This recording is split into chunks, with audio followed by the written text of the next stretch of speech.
मधुबन के बाबा, मधुबन के बाबा मुरली वाले, आपका क्या कहना, आपका क्या कहना। ओम शांति। आज 12 फरवरी 2023 के अव्यक्त बाप दादा के मधुर महावाक्य सुनेंगे, जिसकी रिवाइज डेट है 16 दिसंबर 1993। मुरली का सार है, सच्चे स्नेही बन एक बाप द्वारा सर्व संबंधों का साकार में अनुभव करो। सच्चे स्नेही बन एक बाप द्वारा सर्व संबंधों का साकार में अनुभव करो। तो बहुत ही प्रेम और एकाग्रता के साथ आज के मधुर अव्यक्त महावाक्य सुनते हैं। आज विश्व स्नेही बाप दादा अपने अति स्नेही और सदा बाप के साथी व सहयोगी आत्माओं को देख रहे हैं। चारों ओर की सर्व ब्राह्मण आत्माएं स्नेही अवश्य हैं। स्नेह ने ब्राह्मण जीवन में परिवर्तन किया है। फिर भी स्नेही 3 प्रकार के हैं। एक है स्नेह करने वाले, दूसरे हैं स्नेह निभाने वाले और तीसरे हैं स्नेह में समाये हुए। समाना अर्थात समान बनाना। स्नेह करने वाले कभी स्नेह करते हैं, लेकिन करते करते कभी स्नेह टूट जाता है, कभी जुट जाता है। इसलिए समय प्रति समय स्नेह जोड़ने में पुरुषार्थ करना पड़ता है, क्योंकि बाप के साथ साथ और कहीं भी स्नेह, चाहे व्यक्ति से, चाहे प्रकृति के साधनों से, कहाँ भी संकल्प मात्र भी स्नेह जुटा हुआ है तो बाप से स्नेह करने वालों की लिस्ट में आ जाते हैं। स्नेह की निशानी है, बिना कोई मेहनत के स्नेही के तरफ स्नेह स्वतः ही जाता है। स्नेह करने वाली आत्मा का हर समय, हर स्थिति, हर परिस्थिति में आधार अनुभव होता है। अगर साधनों से स्नेह है तो उस समय बाप से भी ज्यादा साधन का आधार अर्थात सहारा अनुभव होता है। उस समय उस आत्मा के संकल्प में बाप का स्नेह याद भी आता है। सोचते भी हैं कि बाप का स्नेह श्रेष्ठ है, लेकिन यह साधन व व्यक्ति का आधार भी आवश्यक है। इसलिए दोनों तरफ स्नेह अधूरा हो जाता है और बार बार स्नेह जोड़ना पड़ता है। एक बल, एक भरोसा के बजाय दूसरा भी भरोसा साथ साथ आवश्यक लगता है। इसीलिए बाप के स्नेह द्वारा जो सर्व प्राप्ति का अनुभव हो, उसके बजाय दूसरे सहारे द्वारा अल्पकाल की प्राप्ति अपनी तरफ आकर्षित कर लेती है। इतना आकर्षित करती है जो उसी को ही आवश्यक समझने लगते हैं। लगाव नहीं समझते, लेकिन सहारा समझते हैं। इसको कहा जाता है स्नेह करने वाले। तो बाबा क्या बताते हैं कि परिस्थिति आने पर बाप भी याद रहता है और साथ में क्या चाहते हैं कि कोई फलाना व्यक्ति या इस साधन से मेरा काम हो जाए, तो उसकी तरफ भी ध्यान रहता है। उसको भी आधार मानते हैं, बाबा को भी आधार मानते हैं। तो बाबा क्या कहते हैं, फिर स्नेह बट जाता है ना। तो दोनों तरफ हाफ हाफ हो जाता है। तो बाबा कहते हैं, इसको कहते हैं स्नेह करने वाले। और दूसरे हैं स्नेह निभाने वाले। स्नेह के साथ साथ निभाने की भी शक्ति है। निभाना अर्थात स्नेह का रिस्पॉन्स देना, रिटर्न देना। स्नेह का रिटर्न है कि जो स्नेही बाप बच्चों से श्रेष्ठ आशाएं रखते हैं, वो सर्व आशाएं प्रैक्टिकल में पूर्ण करना। तो निभाने वाले बहुत करके प्रैक्टिकल में करके दिखाते हैं, लेकिन सदा पाप समान अर्थात समाये हुए वो अनुभूति कभी होती है, कभी नहीं होती। फिर भी निभाने वाले समीप हैं, लेकिन समान नहीं हैं। निभाने वालों को निभाने के रिटर्न में पद्म गुणा हिम्मत और उमंग उत्साह की मदद विशेष बाप द्वारा मिलती रहती है। और तीसरे जो स्नेह में समाये हुए हैं, उन आत्माओं के नयनों में, मुख में, संकल्प में, हर कर्म में सहज और स्वतः स्नेही बाप का साथ सदा ही अनुभव होता है। बाप उससे जुदा नहीं और वो बाप से जुदा नहीं। हर समय बाप के स्नेह के रिटर्न में प्राप्त हुई सर्व प्राप्तियों में संपन्न और संतुष्ट रहते हैं। इसलिए और किसी भी प्रकार का सहारा उनको आकर्षित नहीं कर सकता, क्योंकि कोई ना कोई अल्पकाल की प्राप्ति की आवश्यकता किसी और को सहारा बनाती है, अर्थात संपूर्ण स्नेह में अंतर डालती है। स्नेह में समाई हुई आत्माएं सदा सर्व प्राप्ति संपन्न होने के कारण सहज ही एक बाप दूसरा न कोई इस अनुभूति में रहती है। तो स्नेही सभी हैं, लेकिन 3 प्रकार के हैं। अब अपने से पूछो कि मैं कौन? अपने को तो जान सकते हैं ना? तो स्नेही है सभी, तभी तो स्नेह के कारण ब्राह्मण जीवन में चल रहे हो। लेकिन स्नेह के साथ निभाने की शक्ति, इसमें नंबरवार बन जाते हैं। स्नेह के साथ शक्ति भी आवश्यक है। जिसमें स्नेह और शक्ति दोनों का बैलेंस है, वही पाप समान बनता है। ऐसे समाई हुई आत्माओं का अनुभव यही होगा क्या कि बाप के स्नेह से दूर होना ये मुश्किल है। तो स्नेह में समाई होगी वो बाप से दूर ही नहीं रह सकती। समाना सहज है, दूर होना मुश्किल है, क्योंकि समाई हुई आत्माओं के लिए एक बाप ही संसार है। संसार में आकर्षित करने वाली 2 ही बातें हैं। कौन आकर्षित करता है? बाबा कहते हैं 2 ही चीजें हैं, एक व्यक्ति का संबंध और दूसरा भिन्न भिन्न वैभवों व साधनों द्वारा प्राप्ति होना। तो समाई हुई आत्मा के लिए सर्व संबंध के रस का अनुभव एक बाप द्वारा सदा ही होता है। सर्व प्राप्तियों का आधार एक बाप है, ना कि वैभव व साधन। वैभव व साधन रचना है और बाप रचता है। जिसका आधार रचता है, उसको रचना द्वारा अल्पकाल की प्राप्ति का स्वप्न मात्र भी संकल्प नहीं हो सकता।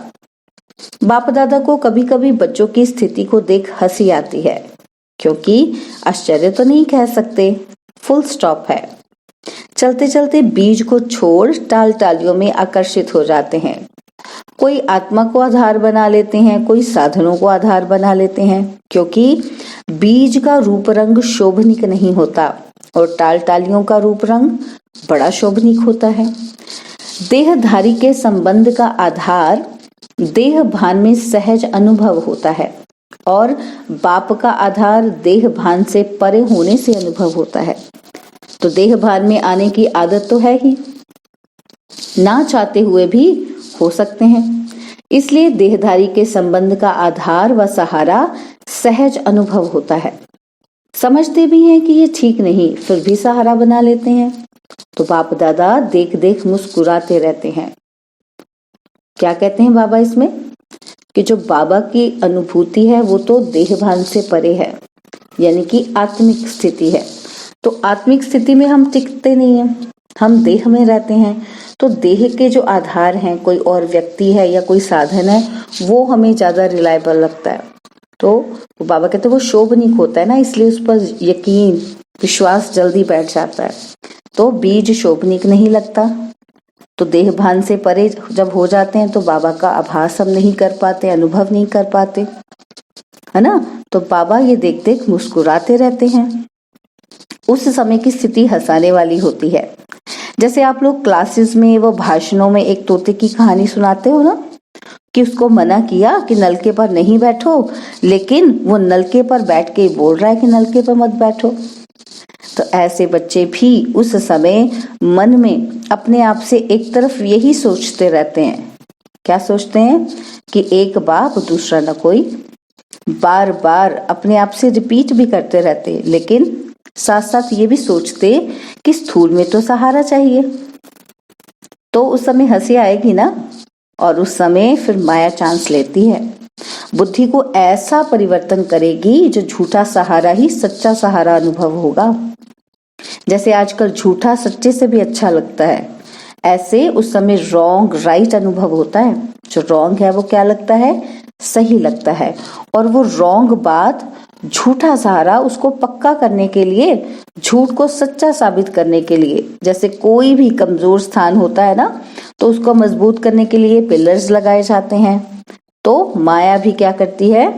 कमजोर संकल्प को मजबूत बनाने के लिए बहुत रॉयल पिलर्स लगाती है। क्या पिलर्स लगाती है? तो माया यही संकल्प देती है कि ऐसा तो होता ही है, कई बड़े बड़े भी ऐसे ही करते हैं, ऐसे ही चलते हैं, या कहते हैं अभी तो पुरुषार्थी ही हैं, संपूर्ण तो हुए नहीं हैं, तो जरूर अभी कोई ना कोई कमी रही होगी, आगे चल संपूर्ण बन जाएंगे। ऐसे ऐसे व्यर्थ संकल्प रूपी पिलर्स कमजोरी को मजबूत कर देते हैं। तो ऐसे पिलर्स का आधार नहीं लेना है, तो समय आने पर ये आर्टिफिशियल पिलर धोखा दे देते हैं। सर्व संबंधों का सहारा एक बाप सदा रहे, ये अनुभव कम करते हो। इस सर्व संबंधों के अनुभव को बढ़ाओ। सर्व संबंधों की अनुभूति कम होने के कारण कहीं ना कहीं अल्पकाल का संबंध जुट जाता है, क्योंकि वो बाबा को फील नहीं कर पाते ना, तो किसी और के साथ संबंध जोड़ लेते हैं। तो किसी और के साथ जोड़ेंगे तो वो तो फिर थोड़े टाइम का होगा, अल्पकाल का होगा। तो बाबा कहते फिर कहीं ना कहीं और जोड़ लेते हैं संबंध। स्थूल जीवन में भी स्थूल रूप का सहारा, वह हर स्थिति में स्थूल रूप का सहयोग देने वाला सहारा बाप है। यह अनुभव और बढ़ाओ। ऐसे नहीं कि बाप तो है ही सूक्ष्म में सहयोग देने वाला, निराकार है, आकार है, साकार तो है नहीं, लेकिन हर संबंध को साकार रूप में अनुभव कर सकते हो। तो बाबा क्या कहते हैं कि बाप के ऊपर भी विश्वास होगा ना, तो उस संबंध को आप साकार में अनुभव करोगे, साकार स्वरूप में साथ का अनुभव कर सकते हो। इस अनुभूति को गहराई से समझो। बाबा क्या कहते हैं कि आप बाप का, निराकार बाप का साकार में भी अनुभव कर सकते हो संबंध। तो बाबा कहते हैं इस अनुभूति को क्या करो, गहराई से समझो और स्वयं को इसमें मजबूत करो।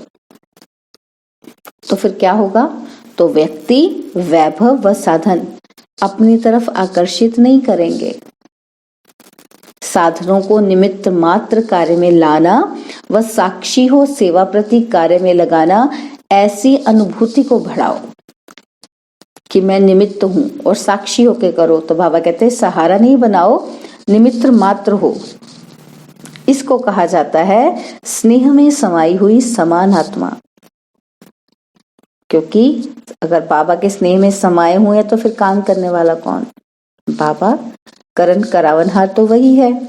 तो अपने से सोचना कि मैं कौन हूं, निमित्त मात्र। समझा? अच्छा, सदा स्नेह में समाये हुए समान आत्माओं को, सदा एक बाप से सर्व संबंध का अनुभव करने वाली आत्माओं को, सदा एक बाप को आधार मूर्त सच्चा सहारा अनुभव करने वाली आत्माओं को, सदा सर्व प्राप्ति रचता बाप द्वारा अनुभव करने वाली आत्माओं को, सदा सहज स्वतः एक बल एक भरोसा अनुभव करने वाली सच्चे स्नेही आत्माओं को बाप दादा का याद, प्यार और नमस्ते। हम रूहानी बच्चों की, रूहानी बाप दादा जी को दिलवा जान सिकवा प्रेम से नमस्ते।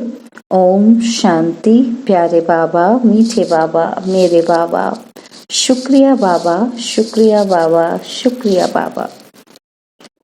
बाप दादा की दादियों से मुलाकात। तो बाप दादा बोले सदा समाये हुए हैं या याद की मेहनत करनी पड़ती है।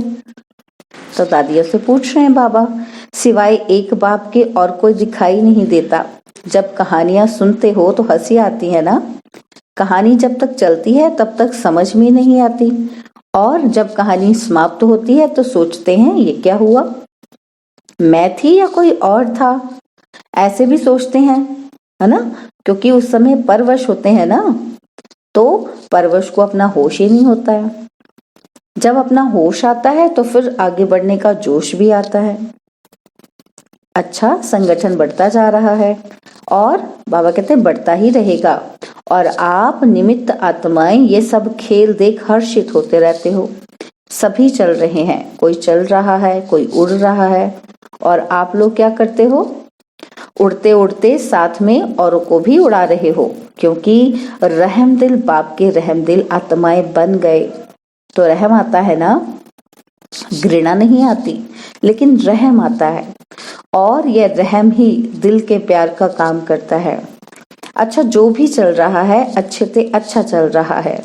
अथक बन सेवा कर रहे हैं ना, तो निमित्त आत्माओं के अथक मन को देख सब में उमंग आता है ना। तो अब अव्यक्त बाप दादा की पर्सनल मुलाकात है।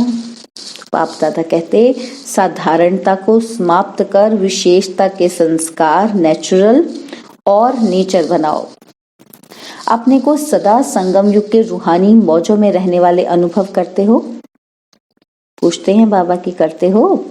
मौजों में रहते हो व कभी मौज में कभी मूंझते भी हो, या सदा मौज में रहते हो? क्या हालचाल है? तो कभी कोई ऐसी परिस्थिति आ जाए व कोई ऐसी परीक्षा आ जाए तो मूंझते हो? तो कुछ बच्चे कहते हैं थोड़े टाइम के लिए। तो बाबा कहते हैं और उस थोड़े टाइम में अगर आपको कॉल आ जाए फिर क्या होगा? कॉल किसकी आ जाए? काल की। तो बाबा कहते हैं अकाले मृत्यु का समय तो है ना, तो थोड़ा समय भी अगर मौज के बजाय मूंझते हैं ना, तो उस समय अंतिम घड़ी हो जाए तो अंतमति सुगति क्या होगी? इसलिए सुनते रहते हो ना कि सदा एवर रेडी। एवर रेडी का मतलब क्या है? क्या हर घड़ी ऐसे एवर रेडी हो? कोई भी समस्या संपूर्ण बनने में विघ्न रूप नहीं बने। अंत अच्छी तो भविष्य आदि भी अच्छा होता है। तो एवर रेडी का पाठ इसलिए पढ़ाया जा रहा है। ऐसे नहीं सोचो कि थोड़ा समय होता है, लेकिन थोड़ा समय भी 1 सेकंड भी धोखा दे सकता है। वैसे सोचते हैं ज्यादा टाइम नहीं चलता, ऐसा 2-4 मिनट चलता है, लेकिन 1 सेकंड भी धोखा देने वाला हो सकता है। तो मिनट की तो बात ही नहीं सोचो, क्योंकि सबसे वैल्यूएबल आत्माएं हो, अमूल्य हो। बाबा क्या कह रहे हैं हमको कि आप सबसे वैल्यूएबल आत्माएं हो, अमूल्य हो। अमूल्य आत्माओं का दुनिया वाले कोई मूल्य नहीं कर सकते। दुनिया वाले तो आपको साधारण समझेंगे, लेकिन आप साधारण नहीं हो, विशेष आत्माएं हो। और विशेष आत्मा का अर्थ ही है कि जो भी कर्म करे, जो भी संकल्प करे और जो भी बोल बोले ना, वो हर बोल और हर संकल्प विशेष है, साधारण नहीं हो। समय भी साधारण रीति से नहीं जाए। तो आपका हर सेकंड और हर संकल्प विशेष हो, इसको कहा जाता है विशेष आत्मा। तो विशेष करते करते साधारण नहीं हो जाए, ये चेक करो। कई ऐसे सोचते हैं कि कोई गलती नहीं की, कोई पाप कर्म नहीं किया, हमने कोई वाणी से भी ऐसा उल्टा सुल्टा शब्द नहीं बोला, लेकिन भविष्य और वर्तमान श्रेष्ठ बनाया। अच्छा, बुरा नहीं किया लेकिन अच्छा किया। सिर्फ ये नहीं चेक करो कि मैंने बुरा नहीं किया, लेकिन बुरे की जगह पर अच्छे से अच्छा किया या साधारण हो गया। तो ऐसे साधारणता नहीं हो, श्रेष्ठता हो। नुकसान नहीं हुआ लेकिन जमा हुआ, जमा किया कुछ, क्योंकि जमा का समय तो अभी है ना। तो अभी का जमा किया हुआ भविष्य अनेक जन्म खाते रहेंगे। तो जितना जमा होगा उतना ही खाएंगे ना। अगर कम जमा किया तो कम खाना पड़ेगा, अर्थात प्रारब्ध कम होगी। लेकिन लक्ष्य है श्रेष्ठ प्रारब्ध पाने का, कि साधारण भी हो जाए तो कोई हर्जा नहीं, कि स्वर्ग में तो आ ही जाएंगे, दुख तो होगा नहीं। साधारण भी बने तो क्या हर्जा है ना, यही सोचते हैं ना बच्चे। फिर क्या हुआ, स्वर्ग में तो आ ही जाएंगे, दुख तो नहीं होगा स्वर्ग में, फिर क्या हुआ, साधारण बन गए तो क्या हर्जा होगा। तो बाबा पूछते हैं हर्जा है या चलेगा? तो चेक करो, क्या चेक करना है कि हर सेकंड हर संकल्प विशेष हो।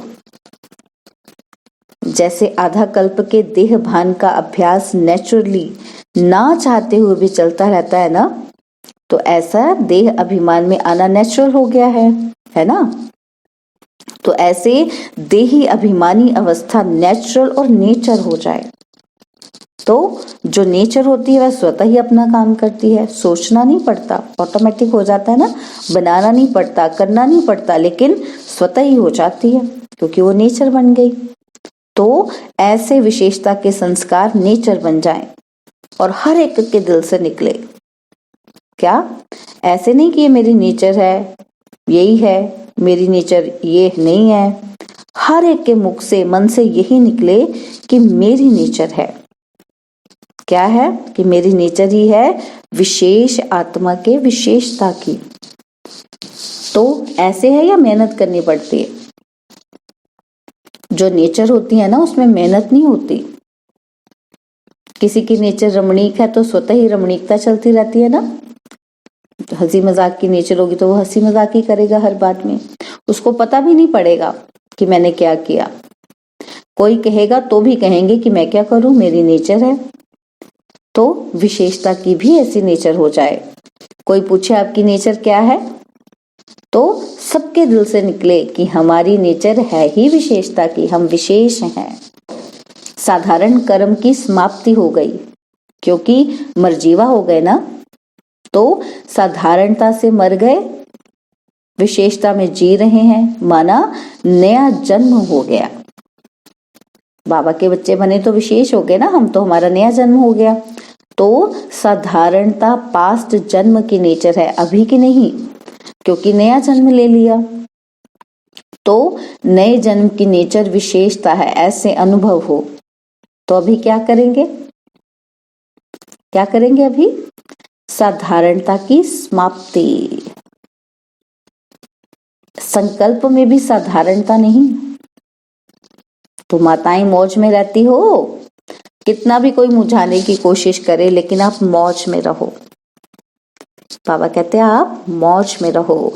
मुझाने वाला मूझ जाए, लेकिन आप नहीं मूझो, क्योंकि अज्ञानियों का काम है मुझाना और ज्ञानियों का काम है मौज में रहना।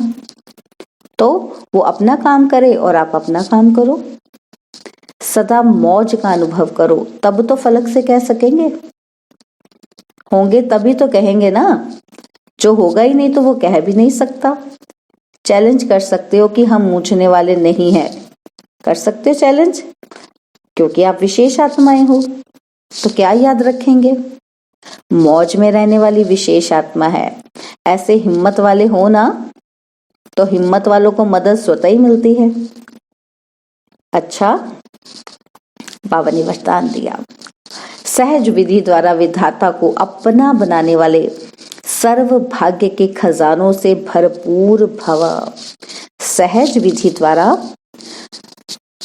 विधाता को अपना बनाने वाले सर्व भाग्य के खजानों से भरपूर भव। भाग्य विधाता को अपना बनाने की विधि है, क्या है? बाप और दादा दोनों के साथ संबंध। तो कई बच्चे कहते हैं हमारा तो डायरेक्ट निराकार से कनेक्शन है, साकार ने भी तो निराकार से पाया, हम भी उनसे सब कुछ पा लेंगे। लेकिन ये खंडित चाबी है, सिवाय ब्रह्मा कुमार कुमारी बनने के भाग्य बन नहीं सकता। साकार के बिना सर्व भाग्य के भंडारे का मालिक बन नहीं सकते, क्योंकि भाग्य विधाता भाग्य बांटते ही हैं ब्रह्मा के द्वारा। तो विधि को जानकर सर्व भाग्य के खजानों से भरपूर बनो। तो विधि कौन सी बताई बाबा ने? बाप और दादा दोनों के साथ संबंध। तो स्लोगन है, स्वयं से, सेवा से, सर्व से संतुष्टता का सर्टिफिकेट लो, तब सिद्धि स्वरूप बनेंगे। स्वयं से, सेवा से, सर्व से संतुष्टता का सर्टिफिकेट लो, तब सिद्धि स्वरूप बनेंगे। अच्छा, ओम शांति। और अब यह एक बहुत अच्छी वीडियो भी जरूर देखें।